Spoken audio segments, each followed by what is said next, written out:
bienvenue sur Monaco Info. Sans plus tarder les titres de votre édition. Nous ouvrirons ce journal entièrement dédié à l'environnement avec le sommet de la jeunesse pour le climat qui vient de se tenir à New York. Une équipe de Monaco Info était sur place. Découverte de la première édition du World Cleanup Day à laquelle le souverain vient de participer. Retour sur l'inauguration par le souverain toujours de la centrale solaire urbaine du Grimaldi Forum. Et puis nous refermerons ce journal avec les noms des étudiants qui bénéficieront du programme de bourse d'études du GIEC.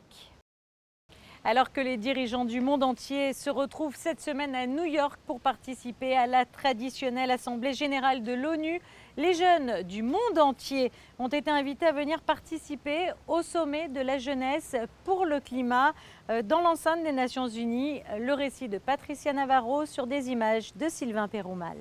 Ils étaient près de 500 réunis le temps d'une journée à New York pour un événement inédit, le premier sommet de la jeunesse pour le climat. Des jeunes de 18 à 29 ans venus du monde entier ont pris part aux discussions. 2 invitations avaient été distribuées par pays, de précieux sésames pour faire entendre sa voix. Alors que dans le monde entier, des défilés ont été organisés entre vendredi et samedi, l'heure est venue pour les dirigeants internationaux d'écouter le message porté par la jeunesse. C'est pour la première fois que l'ONU a donné l'opportunité à des jeunes de prendre la parole devant des décideurs politiques et chefs d'État. Donc ça a été une grande première. La salle était remplie de jeunes en fait. Donc il y avait beaucoup de jeunes. À un moment donné, ils ont demandé combien de personnes au moins de 25 ans. On a vu toutes les mains se lever et c'était très beau. Le secrétaire général il a vraiment mis l'accent sur le fait que la jeunesse doit pouvoir prendre la parole maintenant, sur le fait que les leaders ils sont là pour écouter la jeunesse, pour ensuite pouvoir agir sur ce que la jeunesse leur raconte. Et ça a été vraiment un moment très important. Hier, à New York, il y avait plus de 200 000 jeunes qui se sont regroupés pour, pareil, écouter le discours de Mme Greta Thunberg. Mais c'est un moment qui regroupe énormément de gens et on sent vraiment qu'il y a le début d'une impulsion vers une action, en fait. Face à ces jeunes, de hauts responsables de chaque pays siégeant à l'ONU. Ils sont venus écouter leurs doléances et le constat dressé par tous, selon la région du monde où ils vivent, la principauté de Monaco était représentée par le conseiller de gouvernement pour les relations extérieures et la coopération internationale. C'est vraiment l'intérêt de ce sommet de la jeunesse, c'est effectivement que les jeunes puissent s'exprimer et surtout que les décideurs puissent les entendre et tenir compte de leurs demandes. Est-ce que vous avez été sensible au message du secrétaire général de l'ONU? Il est là aussi pour jouer en quelque sorte les garde-fous, pour inviter le plus grand nombre de décideurs à écouter ces jeunes. Oui, il a été très bien. Il a commencé son discours en disant les chefs de gouvernement ou les décideurs ont trop souvent l'habitude de parler et de ne pas écouter. Et là, il faut qu'on écoute et surtout, il faut qu'on tienne compte ensuite de ce qui nous aura été dit. Il a fait une très belle intervention. Alors qu'en toile de fond, colère et impatience animent la jeunesse, ce sommet, le premier du genre, a fait naître un espoir. À l'issue des débats, les réactions étaient loin d'être résignées, mais au contraire, le sentiment qu'il n'est peut-être pas trop tard prédominait. C'est vraiment important que les générations qui vont venir après moi puissent voir combien ce monde est magnifique. J'ai une petite sœur et je souhaite qu'elle grandisse dans un monde qui soit aussi beau que le mien. Tous les petits changements sont importants, mais en fin de compte, ce sont les grands changements qui interviennent au plus haut niveau qui sauveront le monde. Je crois que c'est une étape importante pour faire entendre notre voix, mais aussi pour une meilleure collaboration avec les adultes ou les leaders qui sont à un haut niveau pour permettre à nos ambitions de devenir réelles. Une note d'espoir et un message fort à l'attention des chefs d'État et de gouvernement qui vont se réunir tout au long de la semaine à New York. Cette année d'ailleurs, le secrétaire général des Nations Unies a tenu à faire précéder l'ouverture de l'Assemblée générale annuelle par un sommet mondial sur le climat. Après avoir donné la parole aux jeunes, il s'agit cette fois de rappeler aux dirigeants internationaux leurs engagements afin qu'ils soient tenus et se concrétisent. Le souverain vient de participer à la première édition du World Cleanup Day ce samedi à Monaco. Retour sur cette manifestation avec Fabien Bonilla. Parti il y a 10 ans d'Estonie, le World Cleanup Day fait des petits. Cette manifestation est devenue internationale depuis 3 ans et Monaco y participe pour la première fois. Samedi matin, au même moment, il y a eu 18 millions de participants à travers 158 pays. Cette journée mondiale du nettoyage de notre planète a pour but de mobiliser, sensibiliser, préserver et fédérer autour de la problématique des déchets, un fléau qui souille les sols et encombre les océans. Près de 150 bénévoles, enfants et adultes, ont effectué cette marche du nettoyage un peu partout dans Monaco. Certains sont partis comme le souverain du Stars & Bar pour se retrouver au Larvoto. Sur le chemin, à l'aide de gants et de sacs poubelles, tous se sont retroussés les manches. Qu'est-ce que vous avez ramassé jusqu'à présent? On a ramassé beaucoup de mégots, du plastique et plastique, papier. Pourquoi tu fais ça? Pour aider parce que c'est l'écologie, pour sauver la planète et tout. Enfin. Le souverain, un chef d'État, s'est retroussé les manches, a mouillé la chemise et a mis un genou à terre, non pas par soumission, mais pour en sortir grandi. C'est extrêmement important parce que non seulement ça mobilise beaucoup de personnes autour, et beaucoup plus de personnes cette année, autour de ce problème énorme que sont nos déchets et notre inconscience lorsque nous, par inadvertance quelquefois, mais quelquefois sciemment, malheureusement, lorsque nous jetons des déchets qui ne sont pas recyclables, qui ne sont pas renouvelables. Il y a énormément de mégots de cigarettes. Il y en a à peu près 60 millions par jour en France qui sont jetés un petit peu n'importe où et n'importe comment. Et ça, c'est incroyable. Et il faut absolument combattre ça parce que c'est pas un mégot de cigarette, ça n'est pas que du papier, ça n'est pas que un filtre en watts, c'est aussi des filtres en plastique qui, comme vous le savez, ont une durée de vie extrêmement longue. J'étais déjà énormément heureux de savoir qu'il y avait 150 personnes qui venaient. Et il y a 48 heures, on m'a dit que le prince avait lu le journal et il a dit moi aussi je vais aller ramasser des déchets. Et là je me dis waouh, sur ces 18 millions de personnes, il y a peut-être un chef d'État qui va faire ça, qui va se baisser pour ramasser un mégot et l'image elle est quand même puissante. Si ça éveille pas, il n'a pas d'élection. Il pouvait rester tranquille ce matin, ça ne changera rien. Et il est là un samedi matin, on a levé des bouches d'égout ensemble pour aller chercher, il s'est allongé par terre pour ramasser sur le bitume, pour ramasser des centaines de mégots. Voilà, respect, il n'y a même pas besoin de parler dans ces cas-là. Donc pour moi, ça me fait des frissons de voir ça. Le World Cleanup Day a été organisé pour la première fois à Monaco à l'initiative de Sébastien Usher du Décathlon de Monaco, en partenariat entre autres avec le gouvernement et la mairie de Monaco. Ça rentre vraiment dans notre démarche environnementale, donc on a impulsé depuis pas mal d'années. C'était très important aujourd'hui d'être là, puisque ça touche aussi notre ville. C'est forcément les dépôts sauvages de tous ces déchets, ça touche vraiment la ville, la salubrité de la ville. Donc c'est important d'être partenaire. Il faut savoir qu'en une matinée, uniquement sur Monaco, toutes les personnes mobilisées lors de ce Clean Up Day ont récupéré plus d'1 tonne de déchets. Nous prenons à présent la direction du Grimaldi Forum où le souverain vient d'inaugurer la première centrale solaire urbaine du centre des congrès. L'établissement devient ainsi le plus important producteur d'énergie renouvelable de la principauté.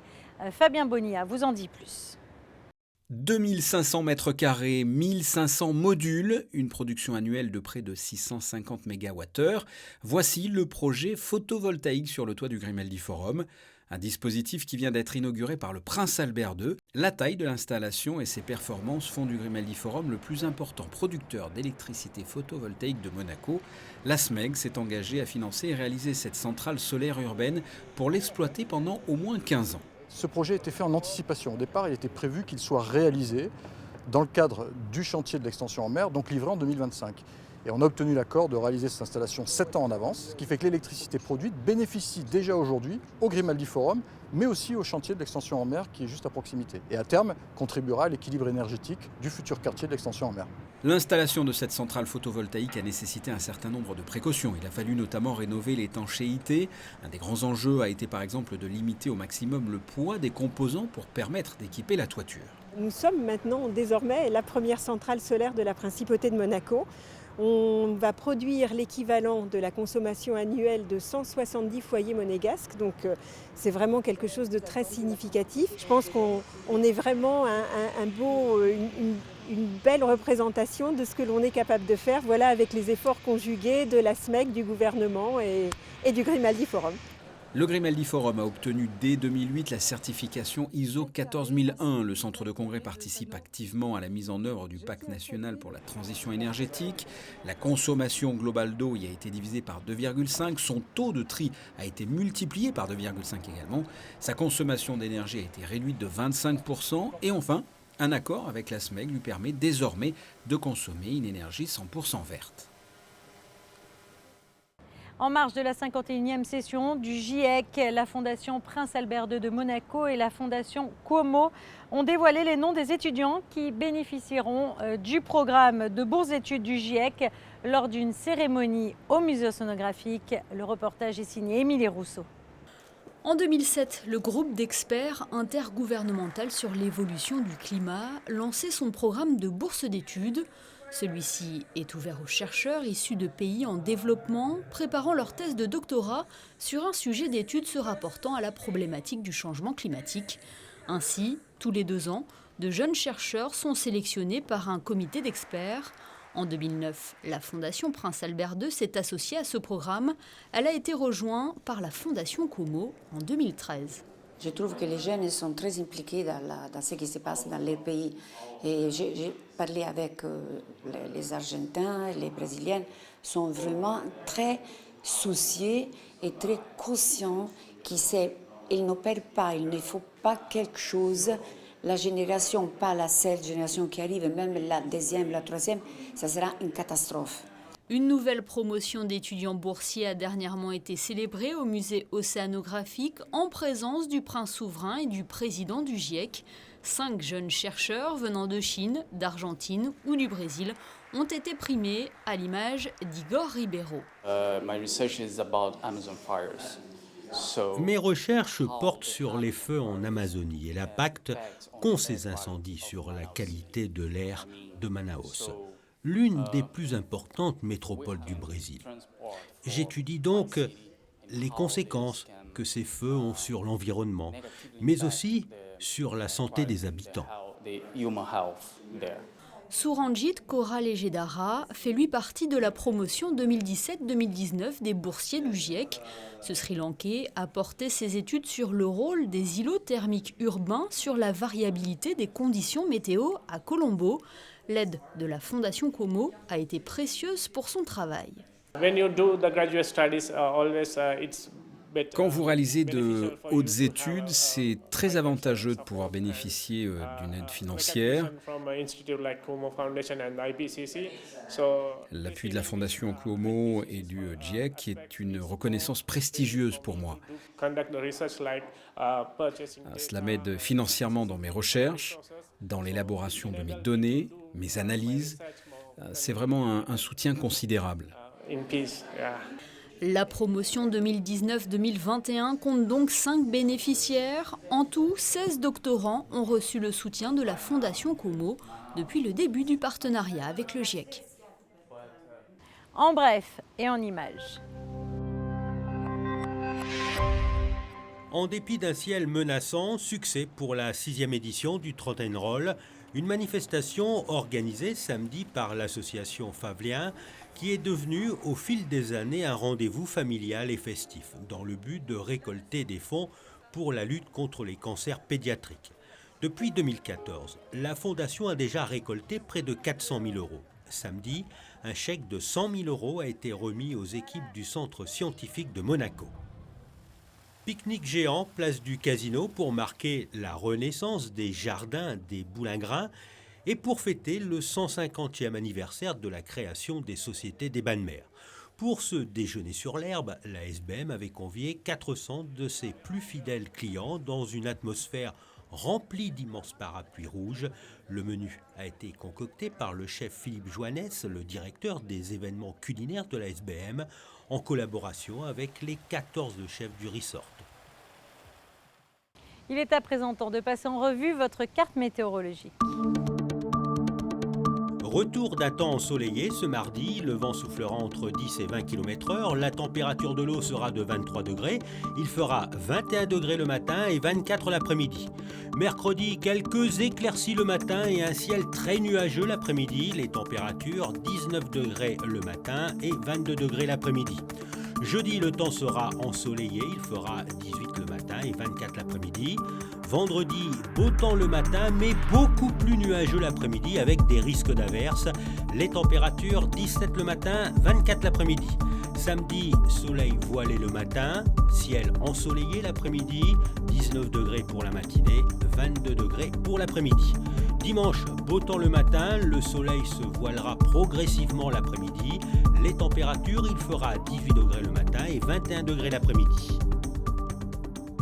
À très bientôt sur Monaco Info.